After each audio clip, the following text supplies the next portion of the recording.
பார் licence விவகாரத்தை வெளிப்படுத்துவோம் என்று வந்தவர்கள் இன்று வரை அதனை வெளிப்படுத்தவில்லை என முன்னாள் நாடாளுமன்ற உறுப்பினர் எம். சுமந்திரன் தெரிவித்துள்ளார்.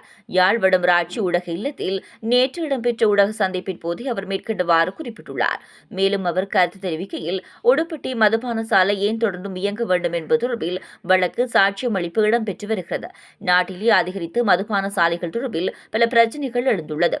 அதிகரித்த மதுபான பாவனையினால் நேற்றும் பருத்தித்துறையில் வாழ்வெட்டு கத்தி குத்து இடம்பெற்றுள்ளது. மன்னாரில் நேற்று நீதிமன்றத்தின் முன் துப்பாக்கிச் சூடு நடத்தப்பட்டுள்ளது. இருவர் உயிரிழந்துள்ளனர். இவ்வாறு நிலை நாட்டுக்கு நல்லதல்ல. நாடாளுமன்ற உறுப்பினர்களுக்கு லஞ்சமாக கடந்த காலத்தில் பார் லைசன்ஸ் வழங்கப்பட்டுள்ளது. லஞ்சத்தை ஒழிப்போம், பார் லைசன்ஸ் விவகாரத்தை வெளிப்படுத்துவோம் என்று வந்தவர்கள் இன்று வரை அதனை வெளிப்படுத்தவில்லை. இவர்களும் லஞ்சத்துக்கு துணை போனவர்களாகத்தான் பார்க்க முடியும். நாம் சவால் விடுகின்றோம். முடிந்தால் பார் லைசன்ஸ் விவகாரத்தை உடன் வெளியிடுங்கள். இல்லையில் நீங்களும் ஊழல்வாதிகள் தான். மேலும் இலங்கை விடயம் சம்பந்தமாக திமுக கனிமொழியுடன் சந்திப்பை நடத்தியிருந்தோம். மத்திய அரசில் தமிழ் மக்கள் தொடர்பில் கரிசனை குறைந்துள்ளது.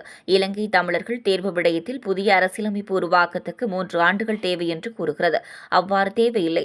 ஏற்கனவே இணங்கிக் கொண்ட விடயம். எனவே இவ்வளவு காலம் தேவையில்லை.